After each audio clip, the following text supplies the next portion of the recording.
Olá, sétimo ano, tudo bem com vocês? Espero que todos estejam bem. Nossa aula de hoje é sobre o capítulo 13. Qual é a relação entre as bactérias e a vida humana? Nós conhecemos, nesta apostila, os 5 reinos, tá? E hoje nós vamos começar a falar sobre o reino Monera, tá? Que são conhecidos. Quem são? Quem são eles? Deixa você pensar aí um pouquinho. Quais são os seres pertencentes ao reino Monera? São as bactérias, né? Aí entra também as cianobactérias e as arqueobactérias, certo? Então vamos lá? Bom, antes de tudo, vou explicar para vocês. A professora dividiu esse vídeo em 2 partes, tá? Então hoje nós vamos ver a primeira parte e na aula que vem a gente vê a segunda parte e fecha o capítulo 13, beleza? Então vamos lá. Então, qual é a importância das bactérias para a vida na Terra? Bom, às vezes a gente só conhece o quê? Que as bactérias trazem prejuízos. Por quê? Porque elas são causadores de doenças, tá? Então, às vezes a gente tem uma visão assim um pouquinho, diferente das bactérias. Elas causam doenças? Sim, tem. Existem várias doenças causadas por bactérias que nós vamos conhecer, tá? Mas elas têm também o seu lado positivo, tá? Elas fazem a decomposição, tá? A matéria orgânica. Elas, tá? Auxiliam também no nosso intestino fornecendo vitaminas, tá bom?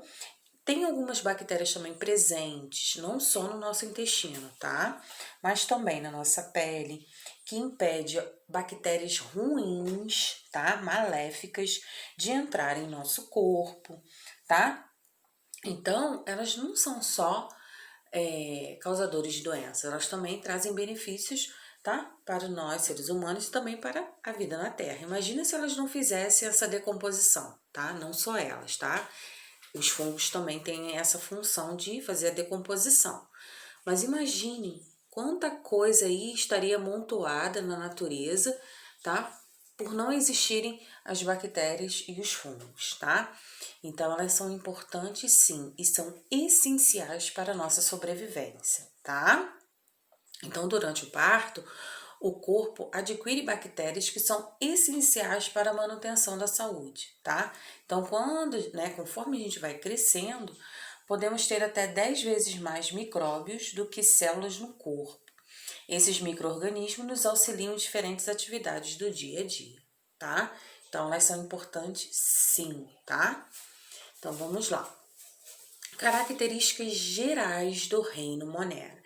Então, hoje nós vamos ver todas as características desses seres que fazem parte do reino Monera.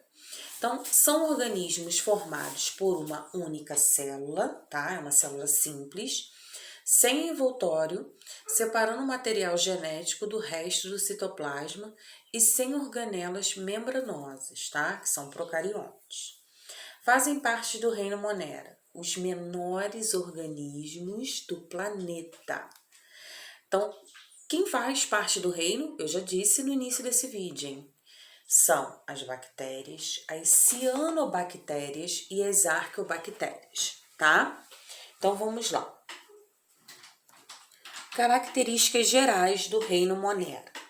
Esses seres vivem no solo, em rochas, na água, no corpo humano, em outros animais e plantas, nos alimentos, no lixo e até mesmo em fendas vulcânicas e no fundo do mar. Olha só.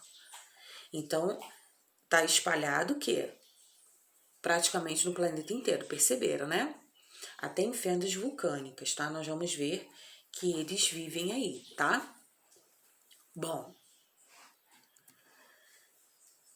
e quase todos os organismos têm parede celular ao redor da membrana plasmática. Então, ao redor, vocês estão vendo aí, eu coloquei a imagem, ao redor, tá? Do organismo, ele tem a membrana plasmática, tá? Que funciona como proteção. O único ser que não tem essa estrutura é uma bactéria causadora de um tipo de pneumonia nos humanos, tá? Chamada micoplasma. A parede celular é importante para dar proteção a esses micro-organismos. Alguns procariontes apresentam cápsula, que é um envelope que protege contra a perda de água e que ajuda as bactérias a se grudarem a alguma superfície, tá? Então, essa aí é a estrutura, tá vendo? Tá? E eu queria mostrar para vocês verem que é comum essas estruturas, tá? Nos seres do reino Monera, tá bom? Bom, características gerais do reino Monera. Muitas bactérias se locomovem nos líquidos presentes nos ambientes onde vivem. Essa locomoção é possível por causa de uma estrutura chamada flagelo, semelhante a um chicote, que se movimenta, fazendo com que a bactéria se desloque para frente. Então, olhem aí. Acharam um chicote? Olha aí.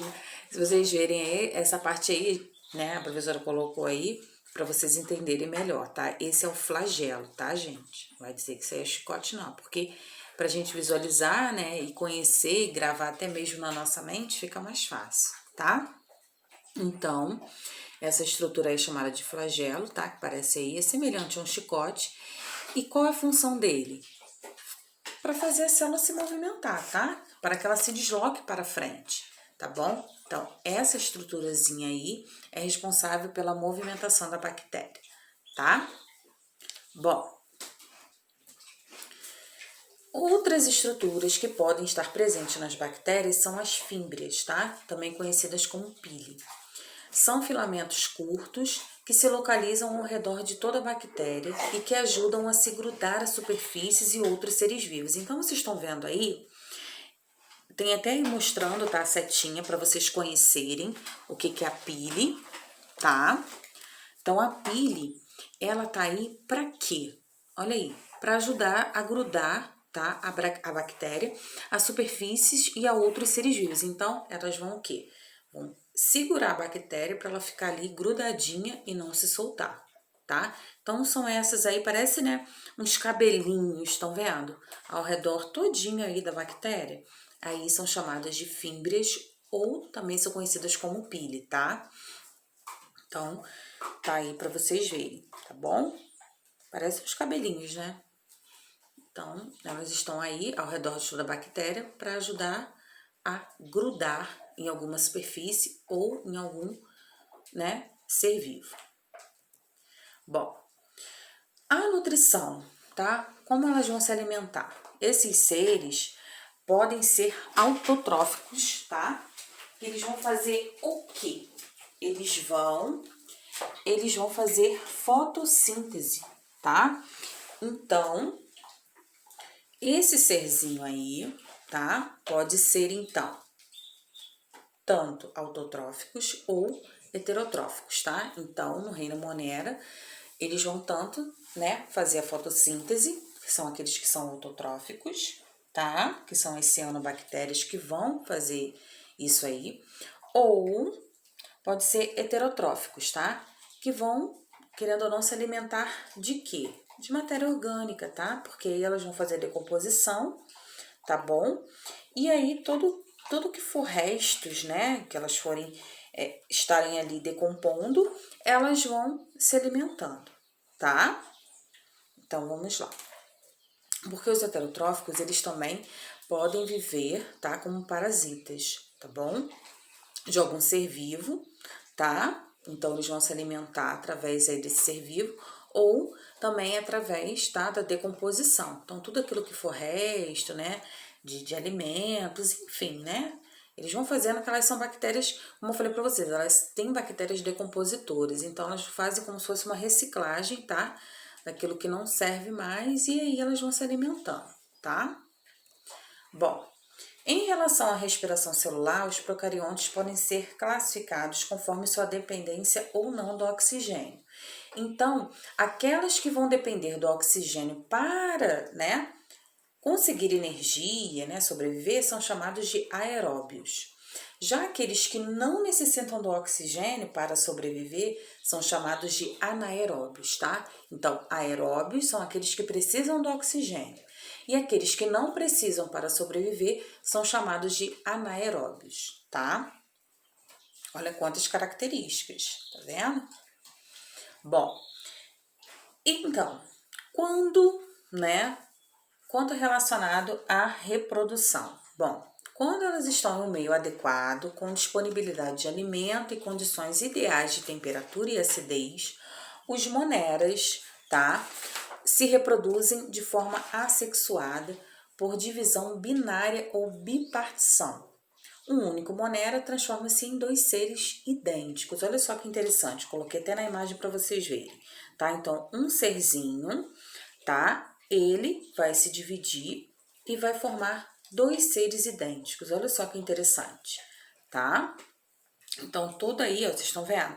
Toda a estrutura como começa, ó, em um, tá vendo? Depois eles começam a se dividir. Nessa divisão aí, são todos dois, tá? Tem o mesmo aí DNA. E depois as células vão, né, elas estão juntinhas, elas se separam e formam dois seres idênticos, tá? Isso é chamado de divisão binária ou bipartição, tá? Essa é a forma aí assexuada que elas, né, passam para formar aí dois seres idênticos.